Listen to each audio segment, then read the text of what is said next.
حضور علیہ السلام سے جب پوچھا گیا کہ حضور سب سے بڑا گناہ کون سا ہے، تو آقا کریم علیہ السلام نے فرمایا کہ سب سے بڑا گناہ یہ ہے کہ ان تجعل للہ ندا، کہ تو اللہ کے ساتھ کسی کو شریک ٹھہرائے، وہو خالقہ کا، حالانکہ اس نے تجھے پیدا کیا، تجھے تخلیق کیا، اور تو اس کا شریک بنا کے بیٹھ جائے، کہ یہ سب سے بڑا گناہ ہے۔ تو راوی نے عرض کی کل تو ثم ایو، حضور پھر اس کے بعد؟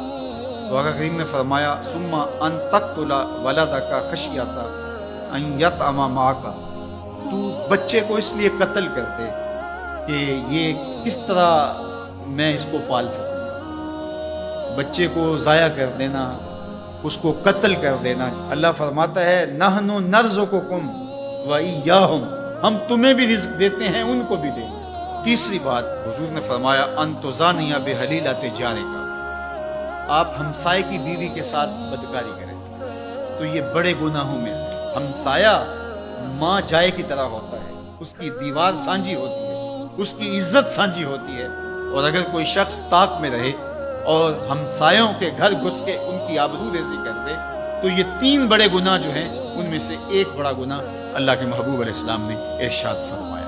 حضرت عبداللہ ابن مسعود رضی اللہ تعالی عنہ سے یہ روایت مروی ہے کہ لا احد اغیر من اللہ عز وجل، اللہ سے زیادہ کوئی غیرت مند نہیں، اللہ سب سے زیادہ غیرت مند ہے، اور اس کی غیرت کا تقاضا یہ ہے وَلِذَالِكَ حَرَّمَ الْفَوَاحِشَ مَا ظَهَرَ مِنْهَا وَمَا بَطَنَ، کہ اس نے بے حیائی کو چاہے وہ پوشیدہ طور پہ کی جائے یا اعلانیہ طور پہ کی جائے، اس کو پسند نہیں کیا، اور اس سے اس نے منع کر دیا، لوگوں کو روک دیا، حرام قرار دیا، اس لیے کہ وہ خود غیرت مند ہے۔ غیرت مند مالک غیرت کا سبق دیتا ہے اپنی مخلوق کو۔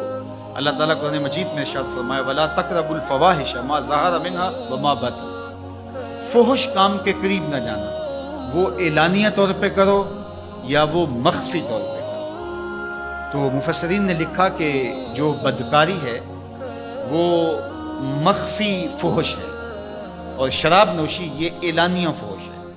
شراب نوش جو ہے وہ چھپ نہیں سکتا، بدکار بعض اوقات ایک مدت کے لیے چھپ جاتا ہے، لیکن یہ بات ذہن میں رکھیے کہ جو بدکار ہے وہ دنیا کے اوپر رسوا ضرور ہوتا ہے، اس کے چہرے کا نور چھین لیا جاتا ہے، اور اس کے اوپر مصیبتیں مسلط کر دی جاتی ہیں، اور اللہ کے قہر و غضب کا شکار ہوتا ہے، اس کی دعائیں قبول نہیں ہوتی، نیک لوگوں کی دعاؤں سے اس کا حصہ نکال لیا جاتا ہے، لیکن بہرحال ایک مدت کے لیے چھپ جاتا ہے۔ لیکن شرابی اپنے جرم کو نہیں چھپا پاتا، تو کہا کہ جو مخفی جرم ہے وہ بدکاری ہے، اور جو ارشاد فرمایا قرآن نے کہ جو ظاہر جرم ہے اس سے مراد جو ہے وہ الخمر ہے، شراب ہے، اور ہر نشہ دینے والی چیز سے حرام کی حرمت آئی، کل مسکر خمر وکل خمر حرام، فرمایا ہر نشہ آور چیز شراب ہے، اور ہر شراب حرام قرار دے دی گئی۔ اب یہاں بھی لوگ دلیلیں لے کے بیٹھ جاتے ہیں، میاں وہ بھی ایک مشروب ہے، اس سے کیا فرق پڑتا ہے؟ میاں جب رب نے کہہ دیا تو بات ختم ہو گئی۔ ایک یہودی کے پاس ایک مسلمان مہمان ٹھہرا، تو اس نے انگور پیش کیا،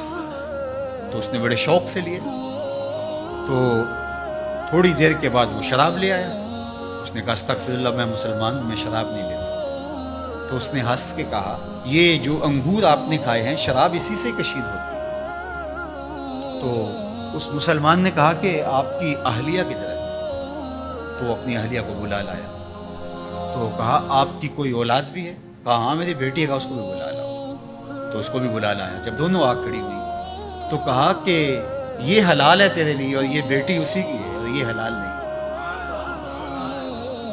تو جب اس یہودی نے یہ بات سنی فقال اشہد ان لا الہ الا اللہ وحدہ لا شریک لہ واشہد ان محمدا عبدہ، کہا اتنی خوبصورت دلیل، اتنی خوبصورت دلیل، کہا انگور سے شراب نکلی ہے تو شراب حرام کیوں، انگور حلال کیوں؟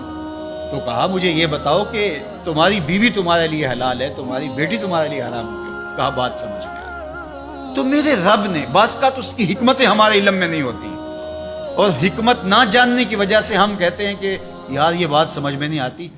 یہی تو ہمیں بتایا گیا کہ جو سمجھ میں آئے اس کو بھی ماننا ہے، جو نہیں سمجھ میں آئے اس کو بھی ماننا ہے۔ ہم جنت کو مانتے ہیں نا، دیکھا ہے، یا رب کو مانتے ہیں، دیکھا ہے، وہ سمجھ میں آتا ہے، تو دل میں تو آتا ہے، سمجھ میں نہیں آتا۔ میں جان گیا بس تیری پہچان یہی۔ ہم تو سب سے بڑی حقیقت کو بغیر دیکھے مانتے ہیں، بغیر سمجھے مانتے ہیں۔ ادراک فہم کی حدود سے ورا ہے، عقل و خرد کے دائروں سے ورا ہے، لیکن اس حقیقت کو ہم مانتے ہیں تو اس کے کہے ہوئے